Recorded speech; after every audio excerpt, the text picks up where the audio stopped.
30 seconds and counting. 25 seconds and counting. We are still go. 20 seconds. Guidance alert. The guidance system now going internal. 15, 14, 13, 12, 11, 10, 9, 8. Ignition sequence start. 5, 4, 3, 2, 1.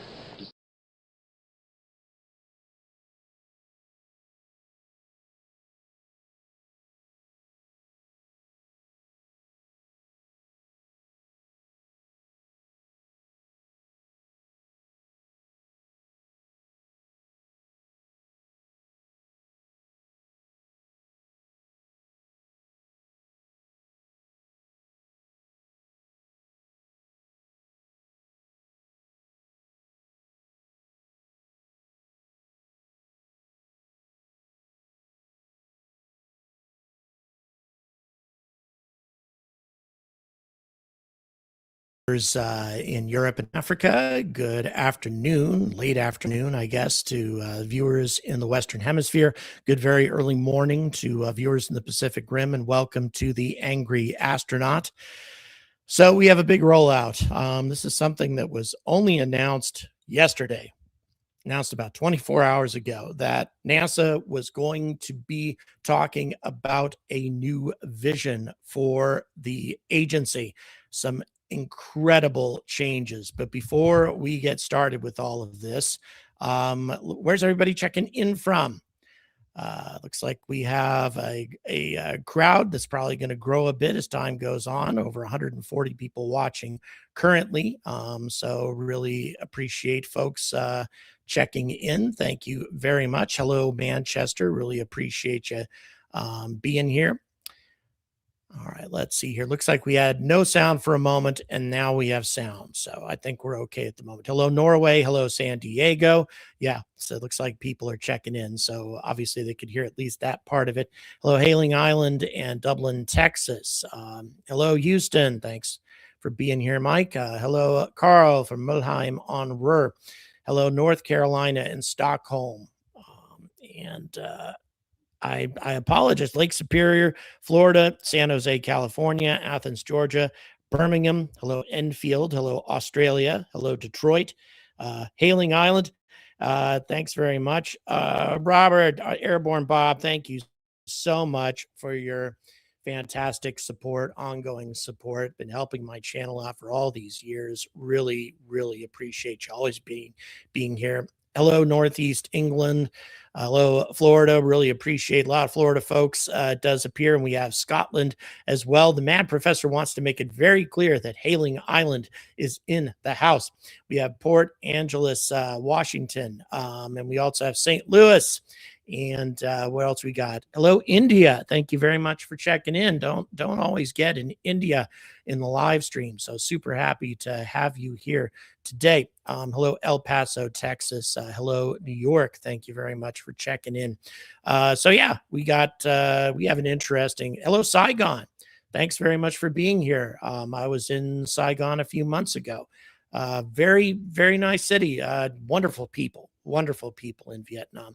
Hello, Italy, and hello, Washington State, and of course to Real ASN in Yorkshire. Thank you so much. Even 3i Atlas checking in. So, folks, huge changes. Now, I am about to make a prediction.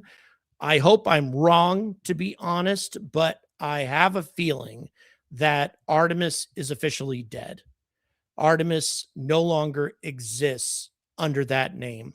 We have new branding for NASA's plans of going to the moon and all of NASA's upcoming plans for space. Now, I don't know.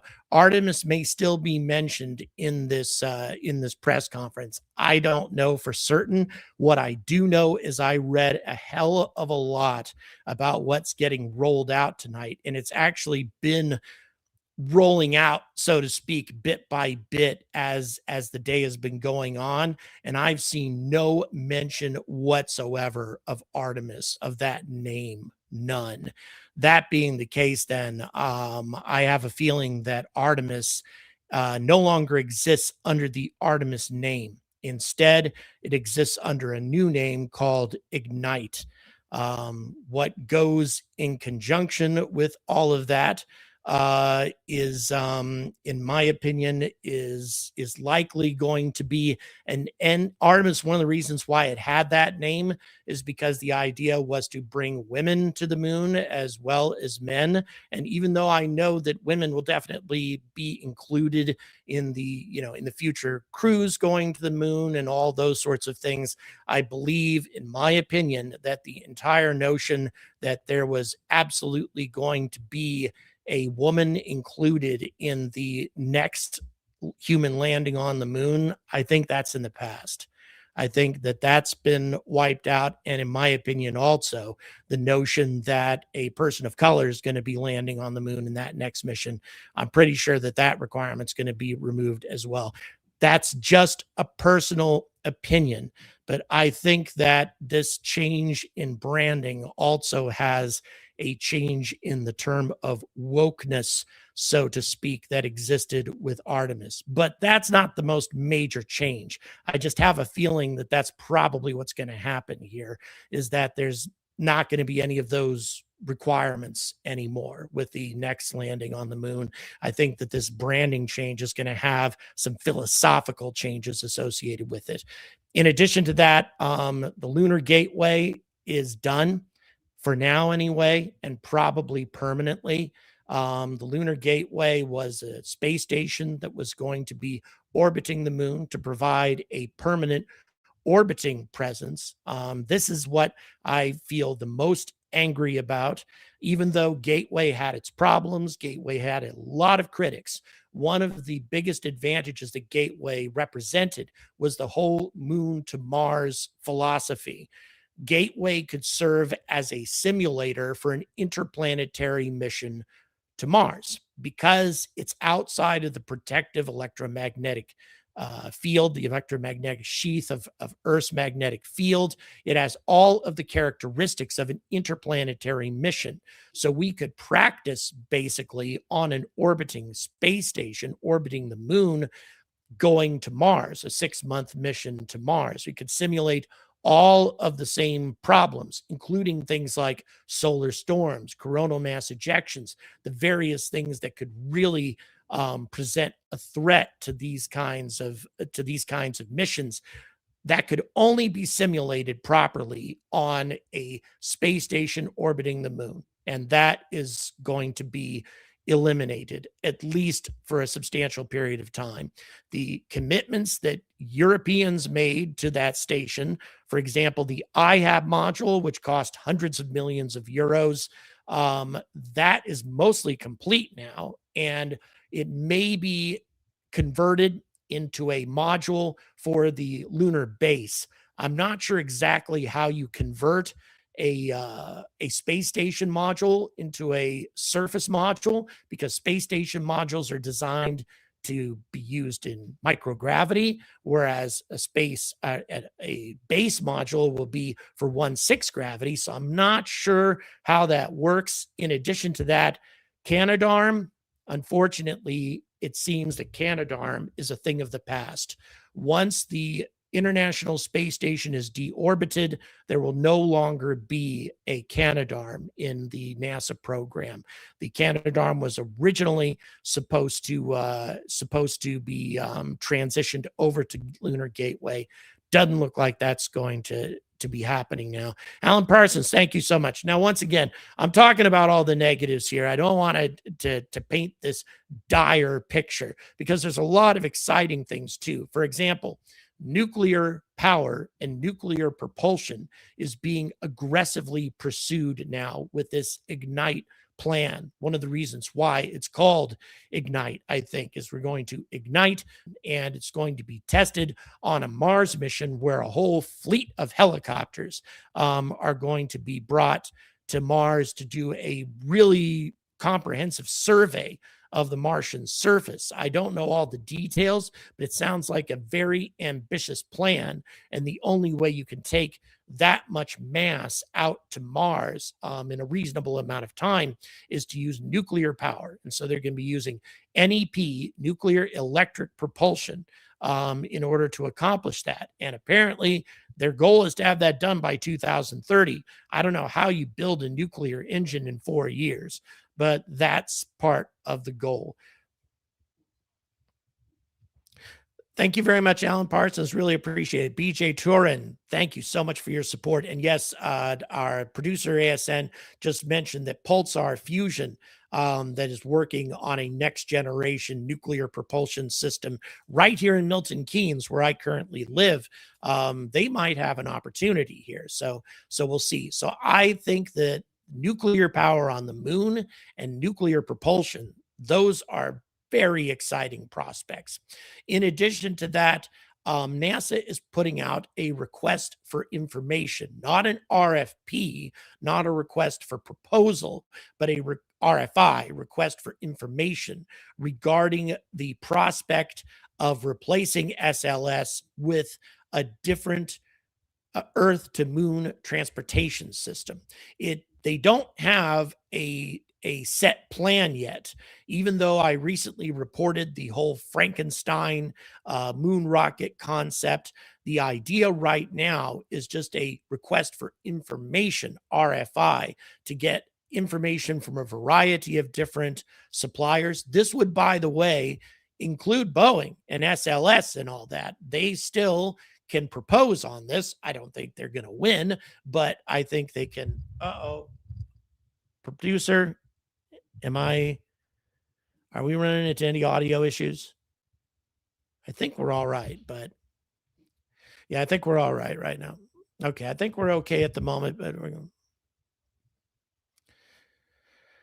Got a couple of people saying that they're okay. The audio, some people are saying audio is fine, and some people are saying that there's no audio. Yeah. All right, folks. Well, in any event, I would ask for a moderator. Okay, my moderators are telling me that the audio is fine. So that's all I've got to say at this point. Okay, folks. Yep, there's another moderator saying that audio is fine. Moderators, if you could, and I know you do a lot as it is, if you can check the chat, and if anybody starts saying that they've got no audio, just go ahead and tell me whether or not you can hear anything. Just prefer to get that from moderators if possible.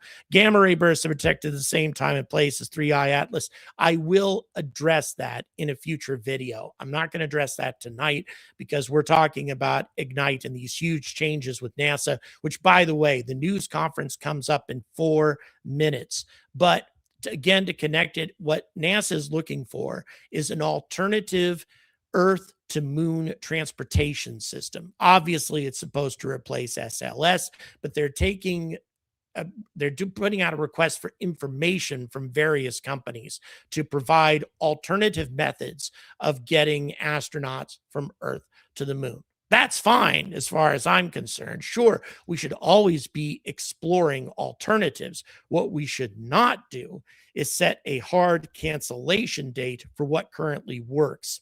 That's what I continue to have a problem with, is absolutely dump SLS at the first opportunity.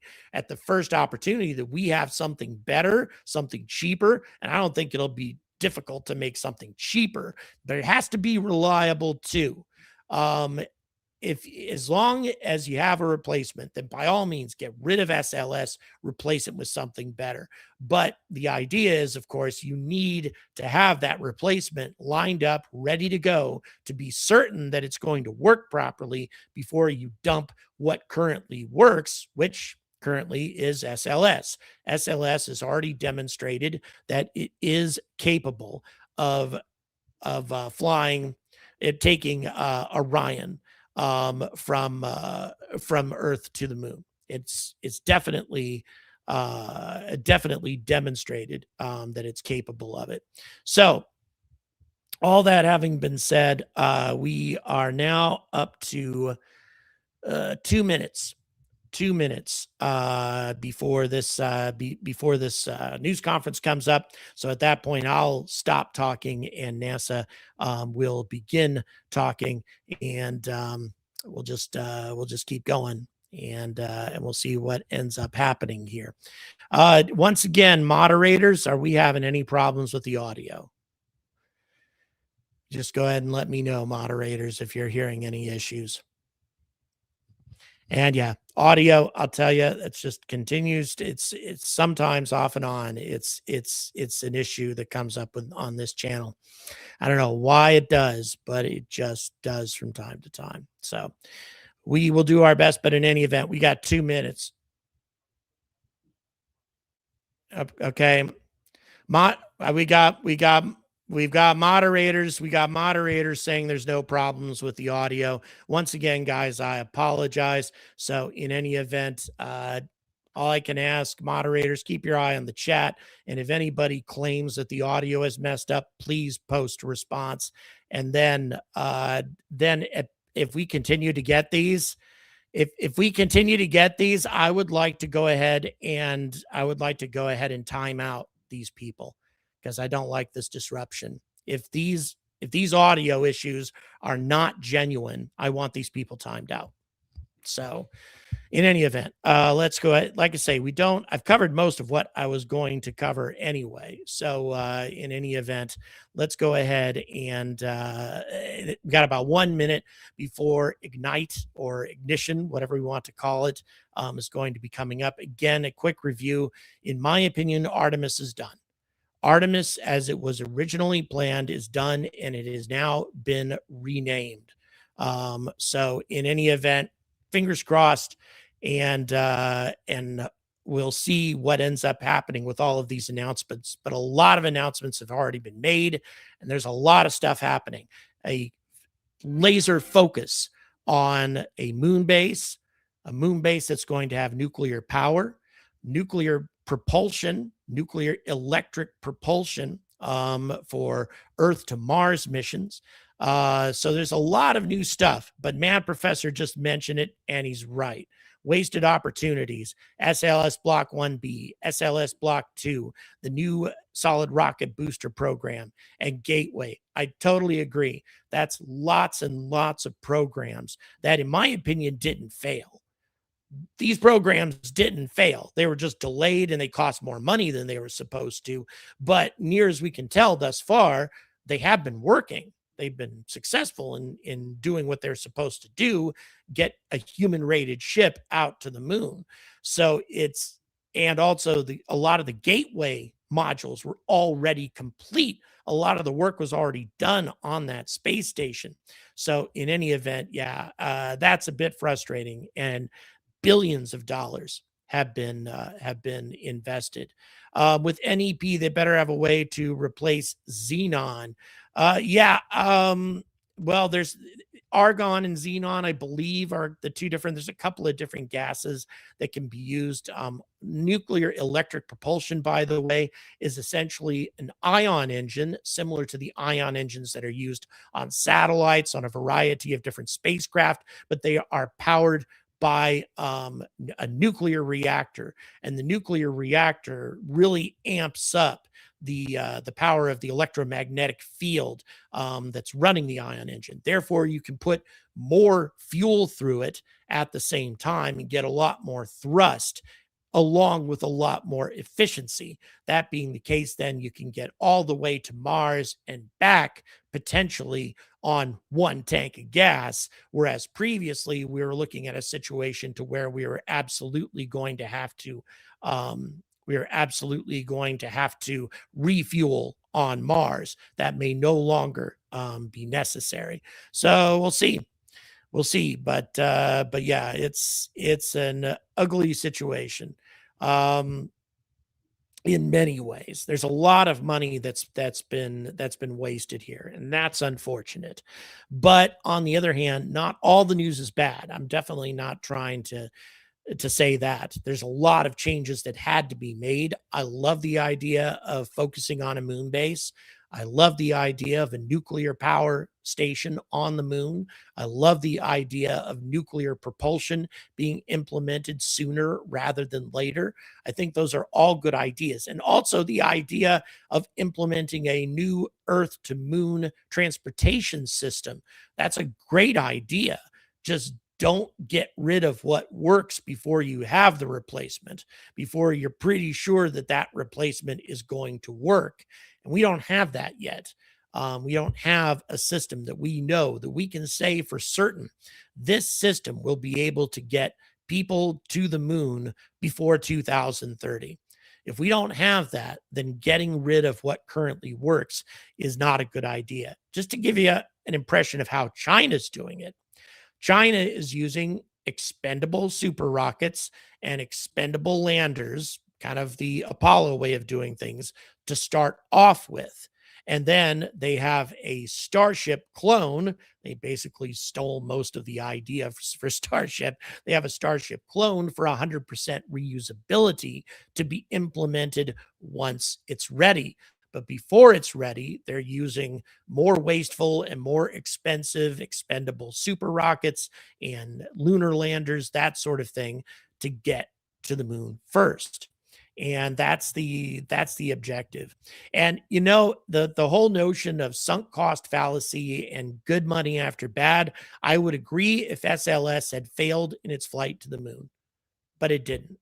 It was very successful. That's when my views on SLS shifted. If you show me that your technology works, even though there's serious problems with it in terms of expense, in terms of cadence, there's lots of issues with it. But if you show me that it works, I have a hard time saying get rid of something that works if you don't have something else that works to replace it. That's what bothers me. But yeah, the moment that there is a good replacement, absolutely no reason to keep the damn thing around. Absolutely not. So in any event, we'll see how all this happens. Is it technically possible the Gateway can be modified and repurposed as a space station in low Earth orbit to replace ISS? That's an interesting idea, Matt Professor. I never thought of that, but it's possible. Unfortunately, Gateway was designed as a lunar space station. The modules are much smaller. They had to be smaller because they were being transported all the way to the moon. And so therefore the mass was way down.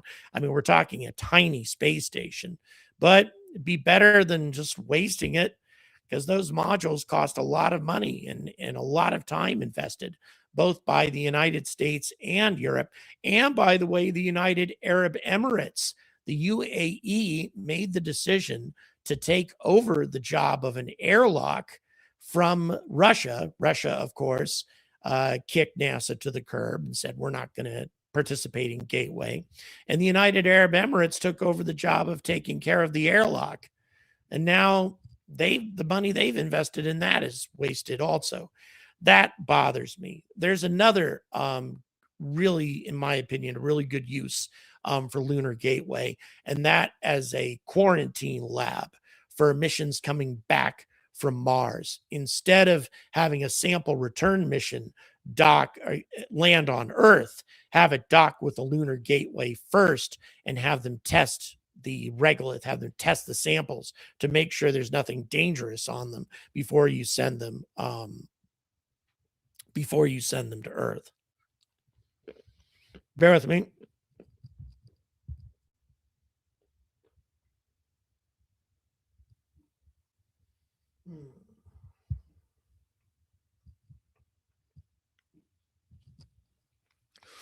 And yes, you're right, Keith. Up. Looks like we're getting going. Let's bring NASA online. NASA Senior Advisor and Press Secretary, and I will be your moderator for today's news conference.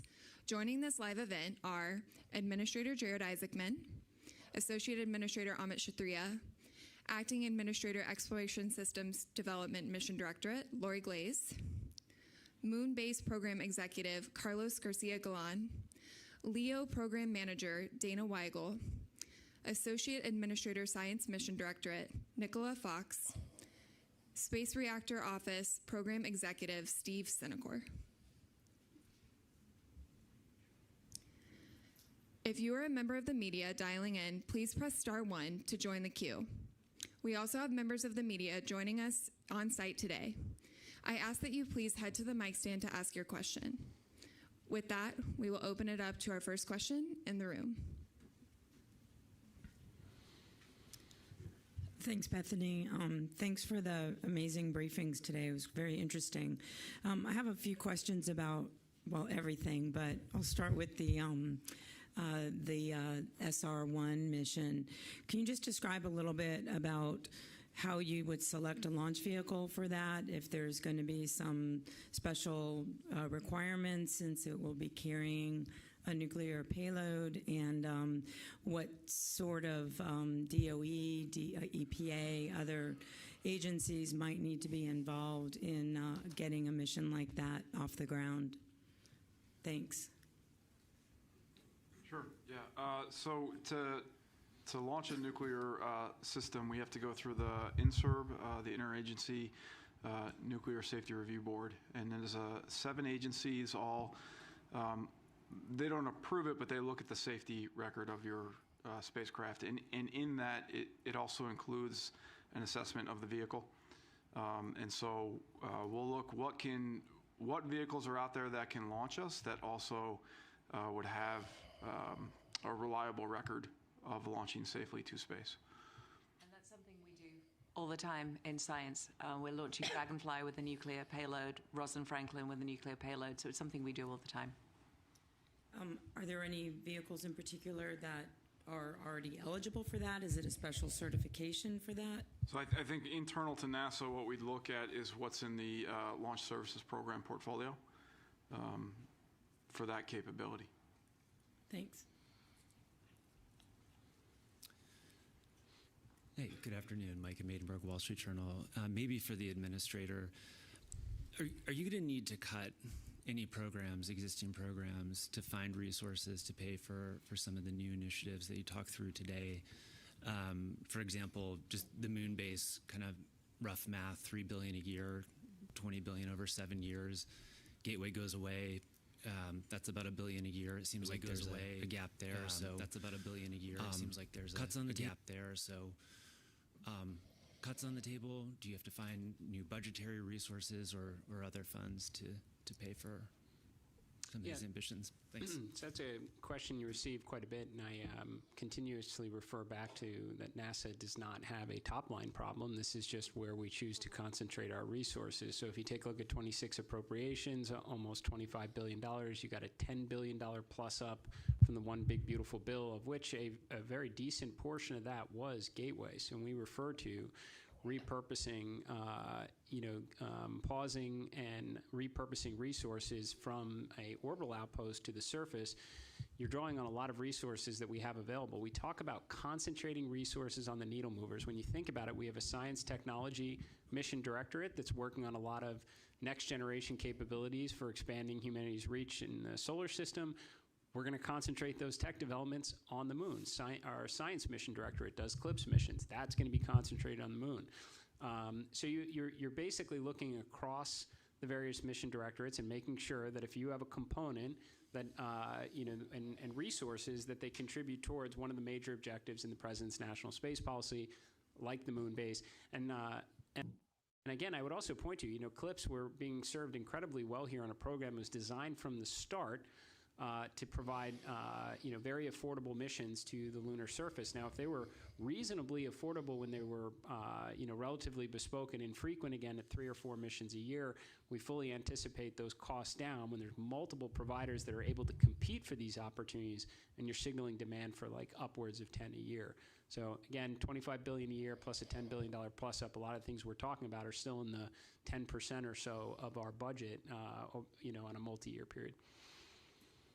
So you won't need to cut programs, or you feel like, given those resources? No, I'd say what we're doing again is we're just focusing on the main needle-moving objectives in line with the president's national space policy. So, we said we were pausing and shifting our focus on Gateway. So Gateway isn't canceled, but we get a lot of hardware that we've already in programs like Viper, for example, a program that was like almost entirely paid for that's now going to serve the purpose of the moon base. So Today was not a conversation about cancellations. It's about just focusing resources on the main objectives. Thanks. And we'll take one more question in the room from you, Audrey, and then we'll hop online. Hi, Audrey Decker with Politico. Thanks so much for doing this. Question for the administrator, another budget question. I know you can't get ahead of the 27 budget rollout that, could be next week, but I was just wondering if you could, in broad strokes, maybe say how much of this plan you were able to incorporate into the 27 budget in terms of what we'll see there? Yeah, I would just say that every one of the one, I'd come back to again, we don't have a top line problem. This is about allocation of our resources in line with the president's objective and then doing it as efficiently as you possibly can. For example, our nuclear program, SR1, is not about going and, lobbying for billions of dollars to undertake a brand new mission. Honestly, we have to earn the right to be able to do that after $20 billion worth of failed programs over time. This is why we're taking hardware that we already have, a reactor that's mostly built that we already have, fuel that's mostly paid for over time, leveraging the expertise from Glenn and Marshall that work on this kind of hardware all the time to build things alongside industry like power conversion and radiators so that we can bring this thing together as, admittedly, as I described it, the 70% solution. Prove that it works, should get America underway on nuclear power and propulsion, then you can come back and maybe ask for more in the future when you show that it can be done. And that's why, again, you cross a program, moon-based, take the resources that have already been made available, make use of the contracts that we've already been working on and scale them up that are affordable, like CLIPS program. A lot of the tech and science that we're going to attach to these, we put an RFI out. These aren't things that necessarily NASA is going to pay for. We want academia to build instruments for some of these landers and rovers, and we will incorporate them. Make use of the comms that we already have and some of the ability to control these missions. So we are trying to be extremely efficient in our approach, show that can be done, deliver some wins here, and certainly earn the right and the confidence from our various stakeholders to make further investments in the future. And then a quick one on CLD, if I may. What was announced today was a pretty seismic shift from even just what the agency was said, last year. So I guess maybe could you provide some more detail about when NASA kind of realized that path wasn't a viable path forward in terms of seeing that there wouldn't really be a commercial market there, and just kind of, I guess, the backstory behind that decision that you all made today. You want me to start? Okay, go ahead. We're constantly evaluating commercial opportunities, access, and what we're seeing on board space station. And we've certainly grown the portfolio of what we do, and so it's something we've looked at for quite a while. I will say that we had hoped by this point in time that we were in a much better position with the market. I think it was the right time to have the discussion and kind of objectively look at everything we're doing to make sure we're on the right path. Anytime you get a new administration, it's a great opportunity to, take a fresh look. Where are we going? Do we have our best foot forward? And so in putting everything together between market budgets, complexities of building and managing a space station, we realized we've got to have a discussion because the original path we laid out is not, it's fraught with a lot of higher risks. Maybe just to build on it too, because I don't want our message today to be misinterpreted, right? I mean, NASA does have a history. You can look at a lot of our OIG reports where we are way over budget and substantially behind schedule, and at some point you have to course correct and get things back on track. Let's be clear. The International Space Station has an end date. It's absolutely unavoidable. We have to all arrive at that exact end date with all of our international partners, but it will happen, which means we must work with industry to have a replacement space station, giving this sober view on this is what we understand the market to be. How do we know what we know? Well, we know who the PAM missions we put out. We know how fast those seats sell. We know necessarily what the backlog associated is. We know what we subsidize as it relates to those missions. We know what we subsidize for cargo. So we have some sense of this. We certainly don't have the complete picture that maybe some of our industry partners have.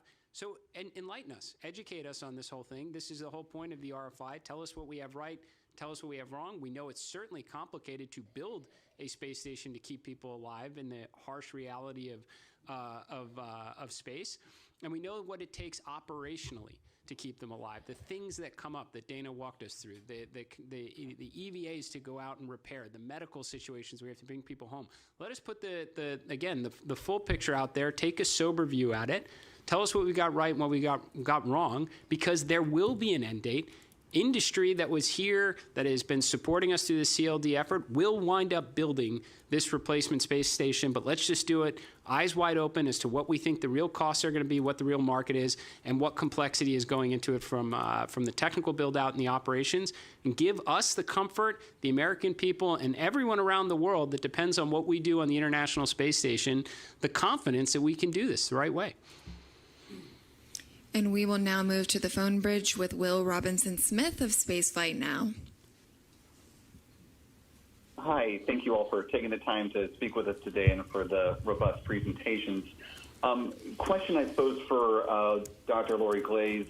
In your remarks about moving beyond Artemis 5 and looking to work with at least 2 launch providers to target landings every 6 months, does that future also involve Orion launches with the Space Launch System rocket, or is this looking to move entirely beyond SLS starting in the Artemis 6 timeframe? Thanks. Yeah, it's a good question. And I'll tell you the way I see this, Jared laid out the broad vision for where we're headed, what our plans are for trying to get to and build a moon base that's going to require a lot of access to the lunar surface.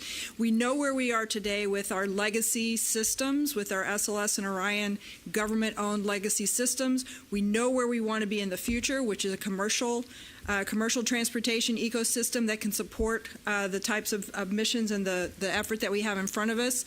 We put out the RFI today specifically to get information from our providers, from our traditional industry, from other potential providers that are out there to help inform us in that acquisition strategy so that we can plan what that transition looks like from the traditional legacy over to the commercial. And I would say, and Dr. Glaze can weigh in on this. I mean, we've heard from, as you would expect, every one of the contractors that contributes the primes to SLS, and they've all said they want that expressed interest in taking their components of that system to a commercial pathway. I would be shocked if we didn't see multiple proposals with different variations of hardware for those opportunities for Artemis 6 and beyond. Absolutely. And we will take one more question online and then go over to you, Jeff. It is going to be with Jonathan Seri of Fox News. Thank you, Bethany. This one's also for Jared Isaacman. America's return to the moon has been delayed in the past by changing presidential administrations. Obviously, we're going back in the near term, but what ensures that we stay there for the long term and that we stay the course for sending humans to Mars? Well, I mean, that's a great question. Honestly, that was a lot of what today was about, specifically NASA's response to President Trump's national space policy, which calls for exactly that. Please do not go back to the moon just for the footprints and the flags. You must pick up where we left off more than a half century ago. Build the moon base, create an enduring presence, and if you're going to build a moon base and have an enduring presence, then you better undertake missions with great frequency, and if you're going to take great missions with great frequency, they have to be affordable. That's what we laid out today. What's within our current plan that we can optimize to get to higher launch cadence, and what does the future look like many years down the road after we've already gotten back to undertake missions again with frequency, and then when they're there, talk to us about the base. We're going to take it in phases. And every one of these is designed to make a lot of use of the resources, the contract vehicles we've already had, so that the time, money that's gone into it through those various administrations serve the bigger purpose. Why we're leveraging CLIPS, why we're leveraging hardware from our various nuclear programs, which goes to your next point of, where do you go after the moon? Well, the moon is certainly going to be our technology proving ground. We have our various phased approaches, power, surface mobility, and such. But what we want to get to is in situ resource manufacturing. So you can take the ingredients from today's ignition event, which is nuclear power and propulsion, and the experience we get on the moon with in situ resource manufacturing. That's going to be key components to sending Americans to Mars someday, and then being able to bring them back home so they can tell us about it. We'll head over to you, Jeff. Good afternoon. Jeff Faust of Space News. Question for the administrator. What discussions have you had with members of Congress about the proposals you've laid out today in terms of securing support for reallocating funding or any language you would need in a NASA authorization bill to carry out these programs? I mean, we've had extensive conversations. I think we try and at least have a no surprises policy. So having conversations with congressional leadership, having conversations with the White House, with major industry players that are contributing into these efforts. We had to have those conversations well in advance of actually the February announcement on standardizing SLS, increasing launch cadence. And I think you saw a lot of members of Congress come out in support of that. Senator Cruz and the work he's done already on the Senate reauthorization bill, I think you'd find is very much in line with what we share today. I noticed he sent out an ex post of support on this. So I think everybody understands what's at stake right now. Meeting the moment. When I say that, success and failure comes down to months, we mean it. And I think it's hard to look at the approach that we've had up till now on some of these things and say it was perfect, just let it be. I mean, Artemis 2 had to go back into the VAB to relearn some lessons that we should have captured coming off of Artemis 1. You've got a lot of OIG reports that are problematic. And this is not limited to any one component, any one mission directorate, right? We got a science mission we had to the previous administration canceled. Again, I think we spent $250 million last year just keeping it canceled. We have a rival that's going to go and try and procure samples and bring them back in 2028. Like, that's not a good place to be. So I think all the stakeholders have come to a realization too that we have to do some things differently. I think you're seeing it in some of the public support. You're seeing it in the new authorization bill, and this is what it takes if we're going to get the job done, to go to the moon, do so before our rivals, build the base, and do the other things. Good to go, Joey. Thanks. Thanks, guys, for doing this. Question for Jared and anyone else who wants to reply. I was wondering if you've gotten any initial reactions from the international partners who were working on Gateway. How do they feel about this, and what kind of role do you see them playing in the moon-based plans? And I'm also curious how this kind of plan, all these plans came together. Was there any kind of constructive disagreement within your colleagues as you figured out how to implement President Trump's national space policy? So I guess we'll start with the international partners component. Similar to the no surprise policy, I've had conversations with all my counterparts at the various space agencies that contribute to the International Space Station as well as our lunar efforts. I think everybody is pretty excited to support, operations on the surface. I can't imagine anyone would rather their astronauts be above the moon looking down where all the action is as opposed to being on the surface itself. I think we're fortunate the timing here. First, we're going to all collectively salvage a lot from the efforts in Gateway. There is communication hardware, there's avionics, things we can put down on the surface or support, other programs. But we were hardly past the point of no return. I mean, the only two modules outside of PP that were really cut all had significant technical issues. So by the time that Gateway, had we continued that course and been up there, we'd have been looking down on our rival and all the fun they were having on the surface for years. So I think it was kind of easy to get everyone aligned on that. And we're excited to see the ESA astronauts, JAXA astronauts, UAE, other partners, standing alongside us when we're on the lunar surface. And in terms of achieving the national space policy, we had a number of Tiger teams, a lot of internal discussions. An event like today, was certainly months in the making. And these contributions, even beyond NASA, OSTP and others all had opportunities to weigh in and provided fantastic guidance and support along the way. Thanks. And we'll move online for a couple of questions. We will start with Andrea Leinfelder of the Houston Chronicle. Hi. My question is also about Gateway. The One Big Beautiful Bill provided funding and said Gateway should be developed. So I'm just curious, can NASA pause Gateway without permission from Congress, or do you need the NASA Authorization Act to really make that possible? Also, by pivoting Gateway to the moon base, how big of a role will the Johnson Space Center play in developing a lunar outpost? Thanks. I'm happy to say it. So we have not canceled Gateway at all. So there were resources that were made available to Gateway under the One Big Beautiful Bill. We paused and are repurposing a lot of our resources towards the surface. I think we all recognize that is a national imperative, aside from the fact that it's actually in the national space policy. Now, in terms of the role that Johnson Space Center is going to play, well, an enormous role. I mean, you know, you've got the entire moon base. I mean, this is the operational excellence for human spaceflight, not just training our astronauts, but helping control them when they're in low Earth orbit. I fully anticipate that to be applicable on the surface where we all want to be. So I put it in my workforce letter, which we did put online earlier, that when we talk about pause and pivoting, that includes the workforce as well as the resources towards the primary priority here, which is building the moon base. And we'll go to Marcia Smith with Space Policy Online. Thanks so much. I think my question is probably to Lori.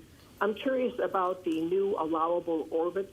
You said that the HLS partners didn't really want to use NRHO and that you were opening up that aperture for what kind of orbits they could use, and that some of this could provide maybe better landing opportunities and better abort capabilities. So could you just expand on that? And is it possible that maybe the earliest landing missions wouldn't actually go to the South Pole, they'd go to somewhere else? Yeah, it's a good question. The NRHO orbit does have pretty high demands on the HLS system for being able to have access to the surface. Some of the other limitations I mentioned. If you needed an abort on one of these early missions, in particular the first landed mission, it could be up to a week before you could get back up to rendezvous with the Orion. So it has been suggested that we consider some different orbits, perhaps some lower lunar orbits. And the intent is still to go to the South Pole. I think both of our providers have indicated that they still have a desire to do that and to meet that requirement in building their landing systems. They want to make sure that what they're building is going to feed forward to the systems that we need in the future. So, that's, as far as I know, that's still on the table, but they are looking at some different orbits to have better access to that South Polar region. Give them a little bit more flexibility. Take it away, Ken. Hi, Ken Chang, New York Times. Returning to the commercial LEO destinations alternative, I guess first for Jared. This sounds like a vote of no confidence in the business plans of the various companies who envision these free-flying stations, but it also sounds like you're open to being convinced otherwise. And then for Dana, a couple of detailed questions. When were you thinking that this core module would be launched? And whatever that answer is, it doesn't seem like there's enough time to design and build that. So are you just envisioning the Axiom Space module that's scheduled to go up and sort of rebadging that as a NASA module?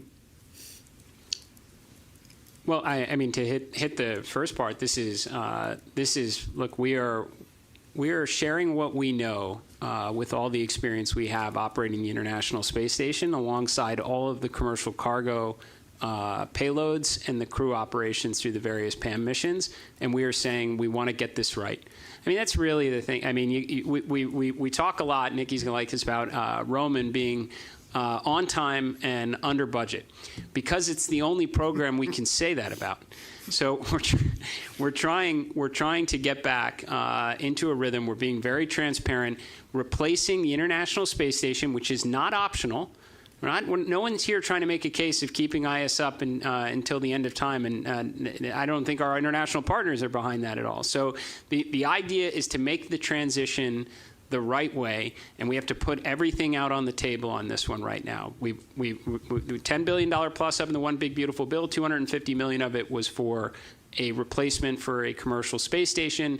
The idea is always, from the get-go, depended on multiple customers out there, NASA being one of many, and we're saying, explain it to us, because we have to get this right. Talk us through the technical elements of it, because it took us a long time, and we had to learn. There were a lot of lessons learned, so we want to make sure those are transferred, and we will owe that to our partners to make sure they have that information as well. There's operational considerations. We'll put it out there. There's two pathways. Convince us on the first one, which is totally fine, because we have to do something here. We acknowledge that. Doing nothing is not an option. It was in red on Dana's slide. And then here's the alternative one where we look at it as more of an incremental approach that brings down some risk. Both options are on the table. We're not dragging this out. The RFIs are out, I think, either today or tomorrow. We're having breakout sessions tomorrow where we can hear back from industry. What my hope is, we've got an opportunity here for right from the get-go in phase 1, 3 modules. There's a lot of companies who have been working hard on this. What I want to see companies say that I've got it. I'll make that module for you. We'll prove out those capabilities. We'll show it. And it'll be the setup for a very successful commercial space station thereafter. We have the confidence. Here's the data behind it. And another company says, I've got that module. We're there. Here's our approach to doing it. And that will someday turn into a commercial space station. We're putting everything out there to get the feedback to go in the right direction. So this is not an over budget, behind schedule program that puts America's presence in LEO at risk.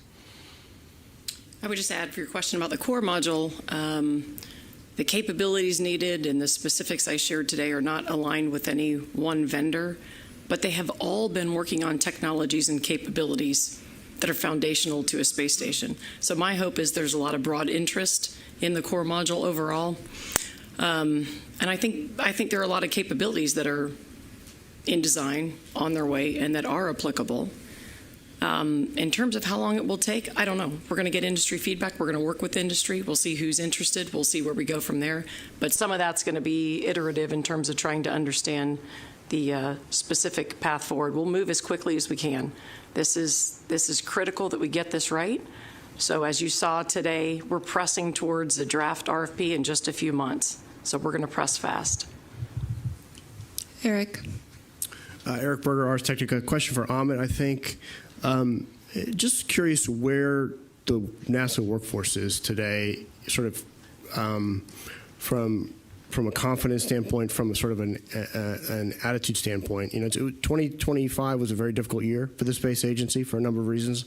I won't go into them, but I think we all know them. There's now finally some clear leadership, but today and in the last few weeks, you've announced some really wrenching changes to how the agency does, and I think some of them are probably pretty good, but it's changing people's lives and the things that they've been working on, which has been a problem for NASA in the past. So I'm just wondering, where is the workforce? In your opinion, you talk to them. You were here. You've been here a long time. You know them. How are people sort of dealing with this change? It's a great question, Eric. I would say, in general, the workforce is hungry for leadership, and they've got it now. The clear vision is there. I mean, everything we're doing now is, and to your point about we're changing things around, we're making kind of reallocations, and we're being honest about where we are in a lot of other cases. I would say, generally speaking, almost all the workforce is also very appreciative. We've had feedback saying that some of the things we're saying are like therapy to them in terms of things that we've known, but we just haven't been able, because of the constraints we've been living under, to kind of deal with. So that's been a thing that a lot of folks have been just kind of wow, we can say what we think and do the things that we know we're supposed to be doing. The idea that we're going to bring, the spirit of what we're doing, getting people closer to the work, stop watching things and start doing things again, I think has really energized the workforce tremendously. There is going to be some, because of some of the changes we've seen here and some of the ways we have to reallocate resources to work, some of folks, their projects might get changed. But I'll tell you, I think you all saw, we got a lot of work to do.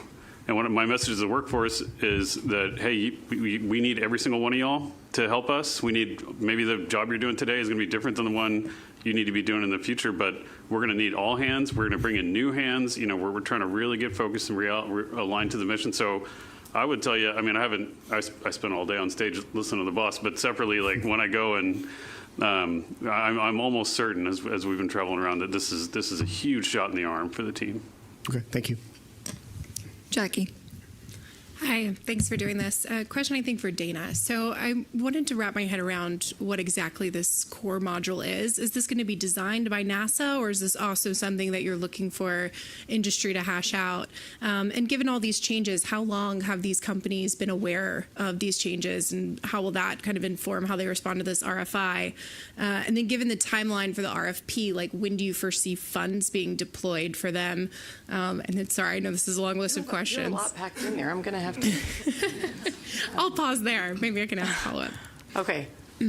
Let's see. Let me back that up. You're going to have to unpack that one. Sorry. I can start over. Sorry. Oh, no. NASA's we're going to procure the core module. We need industry to go build the core module. Of course, we will have the fundamental high-level specifications and requirements for what it needs to do to both be compatible with ISS and to support the additional expansion with the commercial modules. But that's something we're looking for industry to go build. So we'll go procure that. That's part of both the RFI discussion and when I talked about the draft RFP in June, that's part of that. As fast as we can go towards awards, I mean, that's really what's going to dictate expenditures. I mean, that's just classically how that works. So we're going to push through that as quickly as we can. And that schedule is what will dictate when we can go start spending on it. And I think you had a number 3 and 4 in there somewhere. No, last follow-up question. Given that the current law is ISS is ending in 2030, but I know that there's language in a Senate bill to extend it to 2032, where do you stand on that timeline? I mean, what's the right timeline for decommissioning ISS? It's really important for us to maintain continuous presence. So first and foremost, I want a plan that closes. I want a trajectory that gets us from the existing space station to commercial stations. We need a successful plan to get there. There are a lot of things that go into space station supportability. Of course, if we're asked to extend it, we have the technical capability to do that. We are not going to stand in the way when commercial industry is ready. It is still our job to go pivot and move to transitioning to space stations that are commercially owned and commercially operated in 2030. So we're still on that trajectory and on that plan. Technically, can I extend? Yes. There's also partners that have to weigh in and consider. But our overall goal hasn't changed at all. We are just trying to change the approach to an incremental one that allows multiple providers to stay in the game, allows the market to grow, continues competition, and hopefully gets us to the 2 space stations in a much more seamless transition method between current station and future stations.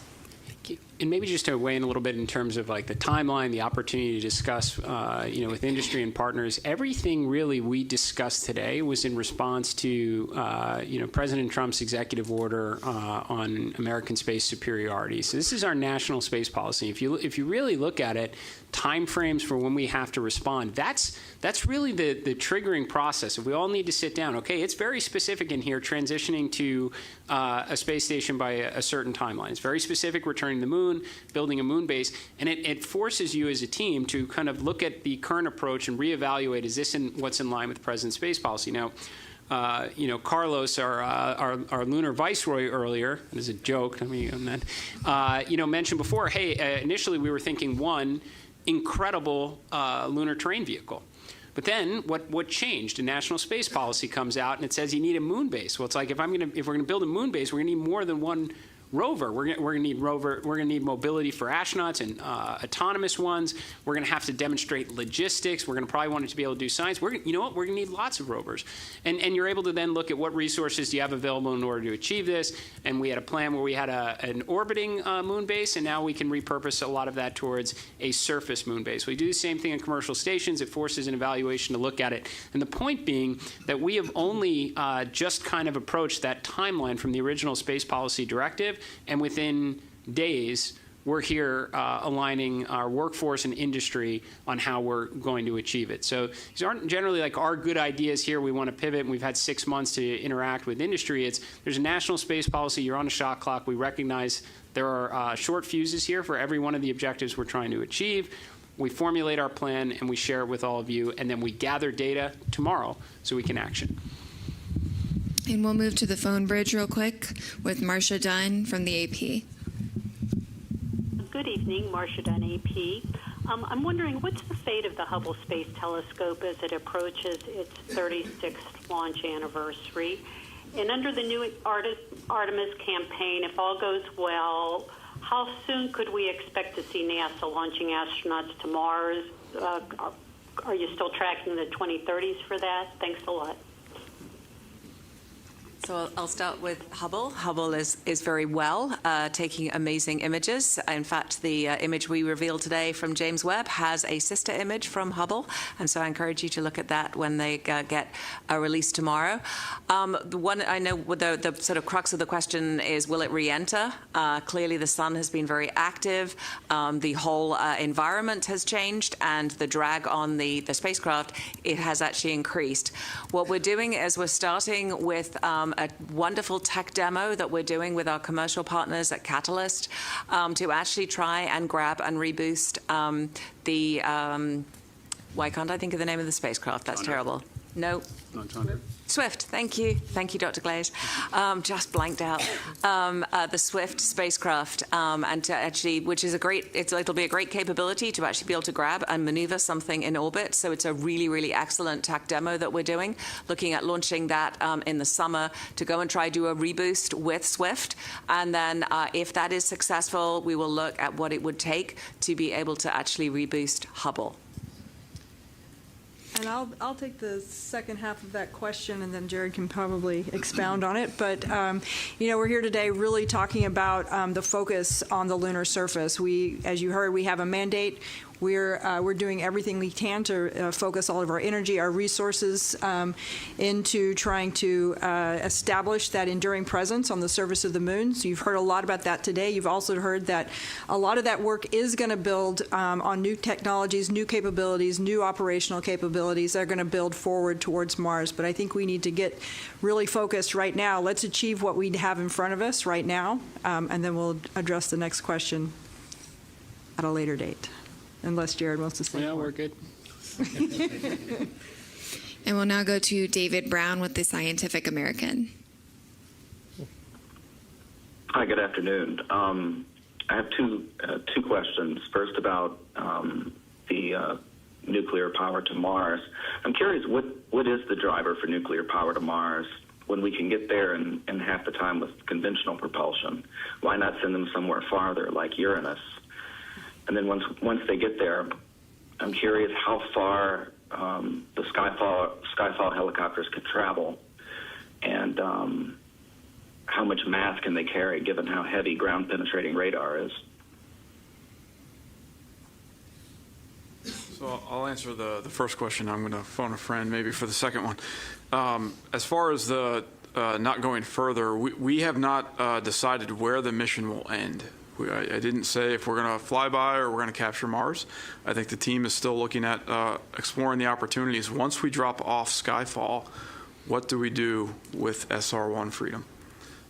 So that trade is still open, and we will explore what we can do to continue the science and ultimately the long-duration operations of a nuclear electric propulsion spacecraft, because we do want to push the bounds with this demonstrator, find all the points on the operational box, and explore them. Obviously a big fan of sending it to Uranus, as you heard in my presentation earlier. But for Skyfall, they're going to be very, very similar in capability to Ingenuity. So you think sort of those kind of distances that they can travel. They will have some capability. They will have cameras on them to be able to take images, but they're not going to be, full up heavy science birds. They're going to be very, very similar to Ingenuity. And we will head back to the room. Thank you very much. Tarek Malik with Space.com. And I think my question is for Steve about SR1. 2028 doesn't seem like it's very far away. It doesn't seem like it's far away for much of what we've heard today. But for standing up like a nuclear-propelled spacecraft, something that has never really been done before, I'm curious what gives you the confidence that you have all of the pieces now. How ready is the technology to connect a reactor to the PPE that you've got that you're going to be using? What kind of tests do you need to do either on Earth or in space, and what showstoppers do you see that you'd have to overcome? Thanks. Sure. Yeah, so I think the big advantage here is the power and propulsion element, right? I mean, that is a large portion of the vehicle that we don't necessarily have to worry about anymore. As far as the nuclear reactor technology, NASA's been studying this for a very long time, along with the Department of War. And so technology is available. I spoke to the radiators. I think NASA has studied them. There are flight-like radiators that we have tested. Microreactors are picking up within the Department of Energy, so there's industry looking at these smaller technologies. Department of War has run in partnership with NASA some spaceflight reactor concepts, and some of that has led to engineering development ground hardware. And so there is knowledge in industry, in the government, from both a design perspective as well as engineering level hardware available. And so to me, it is a maturing of that technology that currently exists, and then an integration into a vehicle. And like I said, the PPE gives us just a tremendous leg up in really being able to focus on the reactor and the integration of that into a known spacecraft bus. Thank you. Manuel. Thank you. Manuel Masanti with Exploración Espacial. Thank you, Administrator, and the rest of the panel. So much information. Two questions for Carlos. At some point in your presentation, you mentioned that we need to increment the bandwidth with the moon and take it to 500 megabits per second. Is this starts now in phase 1, or is something that you need to do it in phase 2 when we have capability on the surface? And can you explain what is lunar net? And then my second question is, do you believe that pivoting from lunar orbit to the surface, this will incentivize even more the participants of the Artemis Accords, that now they see that they can reach the surface? Countries in Latin America, for example, Argentina or Mexico, or even Spain, that now they can provide instruments or science to the lunar surface? Absolutely. So we're going to start building the infrastructure with respect to communications and observation in phase 1. So we had already started planning the first constellation, so that's in progress, and we're going to seek a second constellation. So the increase in bandwidth to assets on the surface of the moon, eventually around the moon, is going to start in phase 1. The lunar net, I won't go into a lot of details because still something that we're thinking about, but it's basically standards that we can test, because eventually we'll have tons of assets on the surface. We want to standardize how things communicate with each other and with the constellations and back to Earth. So we're going to start testing what are the things that should be part of a standard protocol. And with your point about the amount of payload capacity on the surface of the moon, absolutely. Up to now, we've been doing a lot of big things. Spacecraft that are going to take humans back to the moon, the rocket, some payloads associated with that, but not a huge amount of payload capacity. Now we can have university students that are in college or in high school today that can think of something that is useful for what an eventual moon base be and have their payload on the surface of the moon. And that expands to bigger things. Maybe somebody is not ready to give us a habitat, but what about some technology for power distribution or dust prevention or the stuff that connects things together when we're on the surface? So all of those things, we're open for business to hear your ideas, and hopefully we have a lander for you to take it to the surface of the moon. Paul Brinkman with Aerospace America magazine.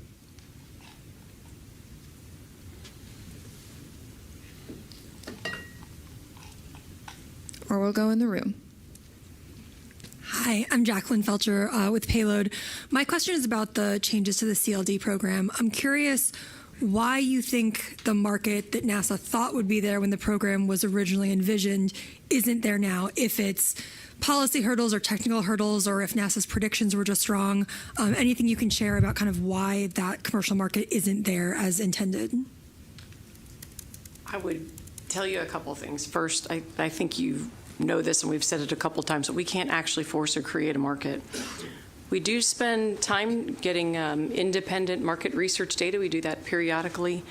And many years ago when we started this program, the data we had was we're 10 years away from having a mature market. And so a lot of the data is it's projecting, right? It's making estimates about either a breakthrough capability, product, technology, something that's either going to drive manufacturing in space or something that's going to drive a recurring demand to access space to then bring it back to the ground. As we've watched over time, these independent market research surveys continue to tell us it's about that far out. And so when I go back and I look at what I originally had, we had 8 years ago, and it said, hey, we're probably 10 years out, and now it still says 10 to 15 years out, you're kind of chasing a moving target. Our priority and our goal is to capitalize on what we have with Space Station, open up access as much as we can. So a lot of these hopeful areas that we see that were informed through these independent surveys, we focus on them, we prioritize them. We take input from industry, whether it's our CLD providers or others in industry who are trying to help stimulate and get the market going, and those are the areas we focus on. We talked a lot about private astronaut missions. That was a key area that we really thought, not just for international interests, but tourism. We thought that would be much bigger. So there are a lot of areas that had been predicted and that we've really opened up access and focused on, but we continue to kind of get the feedback that the maturation in those areas is still on the further out horizon. I can maybe add on to this a little bit and say with a lot of direct experience and confidence in my answer that putting humans in space is extremely expensive. I mean, this is a very costly endeavor. In fact, I mean, if you look at the SOMD budget, the majority of our budget, more than 50%, simply goes to putting crew and cargo in space, regardless of whatever station you're going to. Now, you take the human out of it, well, then that cost can go down quite materially. But I think the simple reality is it costs an awful lot to put humans in space, and we haven't had that scientific breakthrough yet that necessitates human in space to create it and get more value out than we put in. Now, we are trying to, we're not coming just with problems. We're trying to bring solutions to the table on this. PAM missions, I think it's very challenging on those providers, when 25% of the associated cost has to be borne by the provider. And that's why we're making available the commander seat, making that available for sale. That is what you do when you're trying to help ignite a market, not necessarily force it. How else can we be helpful? Look, it's one of our main objectives is getting more NASA astronauts into space and try and get to that breakthrough science and research that someday does necessitate lots and lots of space stations. So we could potentially be a customer on board. We'll create a front door. Give us all your good ideas. What is, we want to maybe bring in a chief commercial officer to go out and engage with pharmaceutical industries. Tell us what we're missing. Let's get it up to the station, because we want nothing more than to make sure we have a home for our astronauts and our international partner astronauts when the space station comes to an end. And ideally, we're able to buy it across multiple stations, which means the cost is less and we can put more astronauts up there. But it is expensive, and that big breakthrough hasn't happened yet. But if we are wrong, we've created an opportunity forum for the CLD providers to explain it to us, and we've created various other pathways they can consider as well, and we've got a whole session tomorrow to talk about it. Thank you. Pablo Fuente with Orbita Infinita. Thanks for doing this. My question is for Carlos. Carlos, you outlined an extraordinary logistics strain for the moon base, 8,000 kilograms of carriers and consumables. Yet the presentation focused heavily on power, mobility, and communications. When does the food and biological life support technology development actually begin? And is NASA considering closed-loop biogenerative systems, or are you planning to resupply from Earth? Thank you. Okay, I think I'm going to answer the first part of that question. So the experimentation part of the development of the moon base is definitely going to start on phase 1. Today we talked about plans which show the demand of launchers, landers, and potentially rovers, things that we can put stuff on, and we have not completely closed the loop on what is it that we're going to put on it. So through our analysis, if we determine that the things that we're going to need at the end, which is to support humans permanently living on the surface of the moon, requires those things, definitely the logistics is something that we know we're going to need. We'll start experimenting early, and we'll use some of that payload capacity that we haven't allocated to do that, either in phase 1 or phase 2. And second question I'm not familiar with, so. I think your plans are, if I understood, permanent presence can probably require, some moves towards ECLS, closed loop anyway. Part of the discussion we've been having, and Dana knows this better than anybody, the closed loop ECLS is one of the biggest problems what, in terms of what industry is capable of doing right now and what we struggled with and got to a conclusion on Gateway, on Space Station. I mean, even Gateway was open loop in the baseline design because it was just too hard to close that loop. So scarring that system for that is really challenging. Eventually, we want to get there, but that's what we're flying Space Station for. Yeah, and I guess I missed the ECLS part on the closed loop. So yeah, we're growing. I mean, we started with in the development of the stuff. Some of the things that we're thinking of for repurposing on the architecture of Gateway as an orbital outpost could be some of the ECLS components that we're already doing, which could be we could put in play and have a habitation experimentation going from phase 1 to phase 2. So yeah.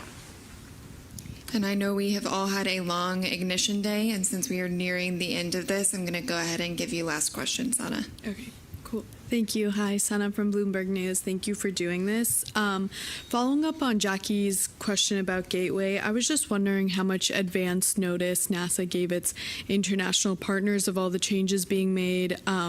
For example, I know last week ESA released a schematic of the Gateway with its habitat module attached, and I also believe ESA's Director General noted that they hadn't seen the new proposal ahead of the meeting.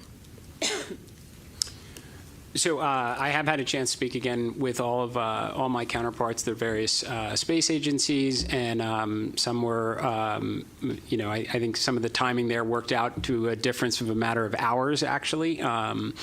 But we've been having conversations since I've been confirmed in this position and discussing our thoughts, and I think those conversations got extremely focused after the President's National Space Policy came out, that we have not crossed the point of no return with an orbital outpost here. We have an opportunity to repurpose resources. I think we, again, all universally agree it is better to have an astronaut on the surface than it is looking down from above it. And in terms of the learning that we may do, from science to tech demonstrations that will inform future missions to Mars, that's going to happen on the surface. So, some of the timing probably, again, came within hours, but we've spoken with every one of our partners, Canadian Space Agency, pros at robotics, where can we apply this arm? We've got lots of good ideas, very constructive conversation, same with all of our partners. Again, I think we're envisioning a future here, which is part of why we gave a demand signal for 2 different pathways to the moon with frequency and affordably, where we're going to be able to stand on the moon with a lot of our partners in the years ahead. Yeah, if I could just finish with the question before about, with the moon base, like how other countries, other Accord signatories, how the rest of the partnership might see themselves now a little bit more presently in moon base rather than, up to this point. I mean, I think that's a really important observation.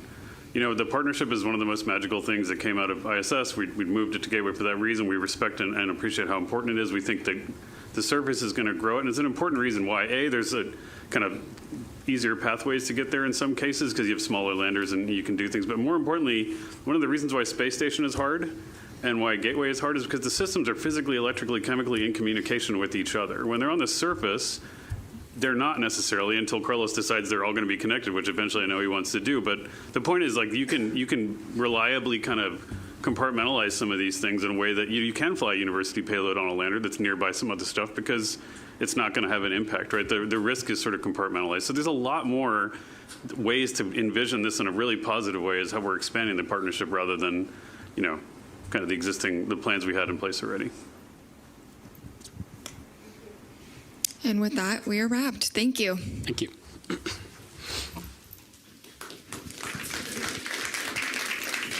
Thank you for your participation. Participants should be disconnected at this time. All right. Producer in my life.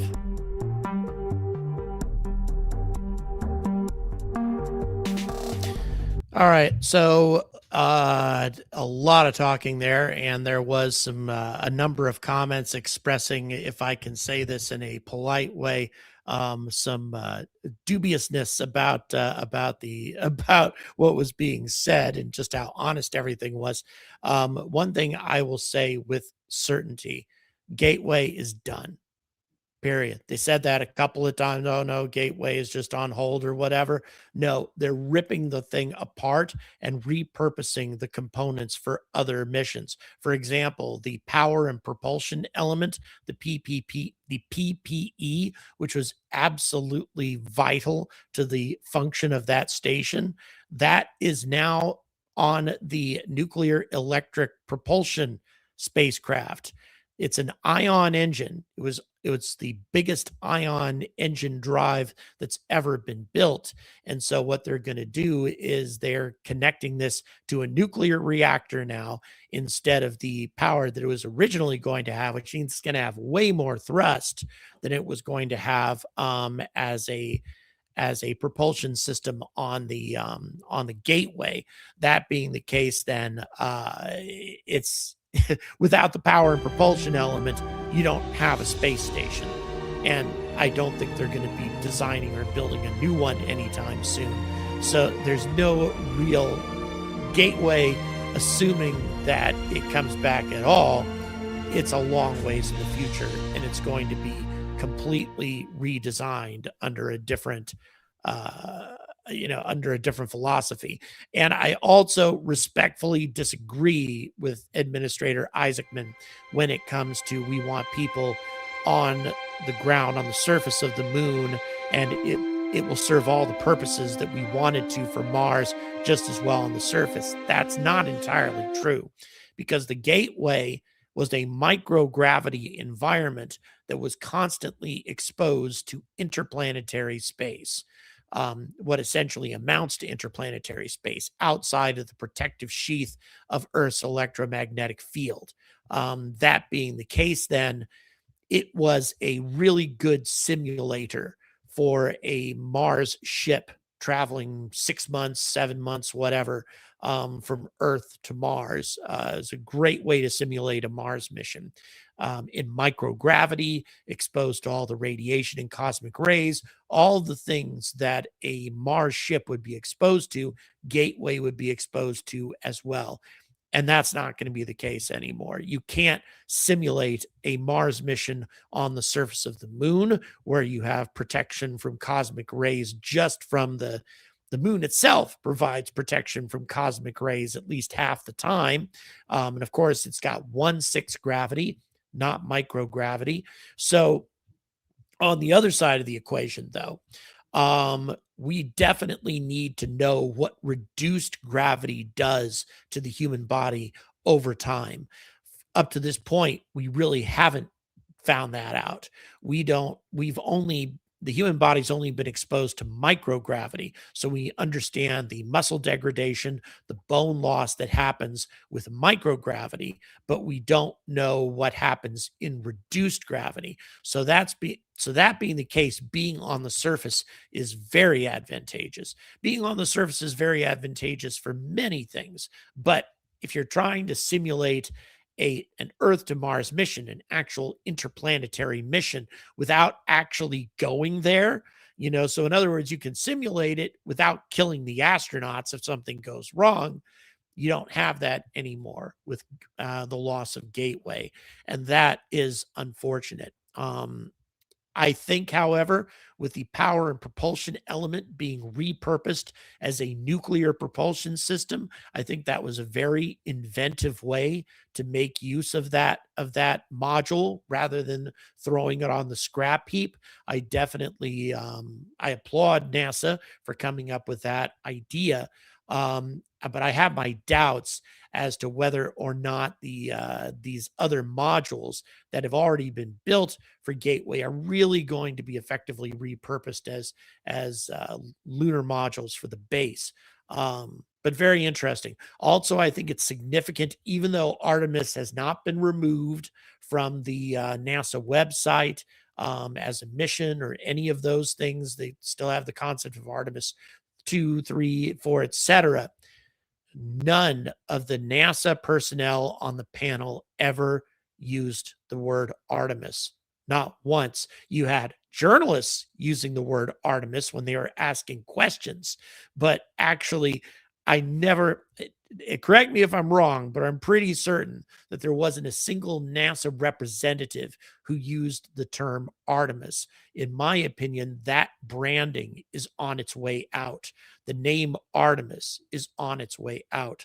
Another very interesting development is the fact that it looks like a commercial space station replacement for the ISS isn't going to work.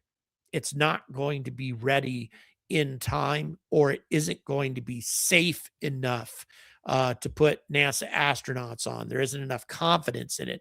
That is a surprise to me, because the Starlab space station that had been designed by Voyager and Airbus, that looked very promising.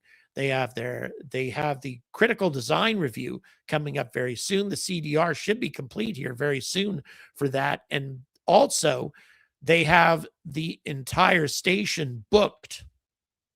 They have customers for the entire station out into the future. And so when people were saying that there aren't any customers for a private space station, I don't know about that. I'm not sure if they had a conversation with Voyager and Airbus and the folks who are building Starlab about that situation, unless Voyager has not been telling us the truth, which is possible. But they've been raising enormous amounts of money on their own. And by the way, now that NASA has made this announcement, they could be in trouble. Their private investors may be saying, wait a minute, NASA doesn't believe in you? NASA doesn't believe in a private space station anymore? Boy, that is a bit worrisome. But I can understand NASA's position as far as the rest of it is concerned, because if we're talking about a space station that's big enough to effectively replace ISS and to keep the number of crew members on board that the ISS maintained, there's nobody else that's building a station that's big enough to do it. Nobody has made enough progress. Sierra Space and Blue Origin and the Orbital Reef Station has made very little progress. I used to really love that design, but clearly they're not investing that much in it, or Blue Origin isn't anyway, which is very disappointing. And also Sierra Space, I think, has been struggling to some degree. My contacts at Sierra Space, just to let you know, no longer work for the company. None of them do. So it's very difficult for me to even figure out what the hell's going on over there. So it's good that NASA intends to replace the space station somehow with this core module that they talked about, core module that's going to be attached to the ISS and eventually built up and detached into its own independent space station. How long is it going to take before they can actually build something like that? I don't know. We'll see. Common Sense, really appreciate it. Thanks for your support. SLS definitely has problems. There's no question about it. But I would say Starship is just as big of a risk to the astronauts until it proves itself. We really don't, until Starship stops blowing up, it's a serious risk to astronauts. So, SLS definitely has some problems, but so far, at least it hasn't blown up. So in any event, but really the conversation wasn't much about SLS. And another thing that Isaacman emphasized is that as providing their own proposal on how to move forward in providing Earth to moon transportation, I'm 100% confident that NASA is not going to accept their proposal. They're going to take a proposal from Blue Origin or SpaceX instead. But nevertheless, at least for now, it appears that SLS is going to stay in the mix until they have a replacement. Definitely seems to be the case. So there was some good news in here. There definitely are some interesting missions. And the whole idea of building a moon base, I'm 100% behind it.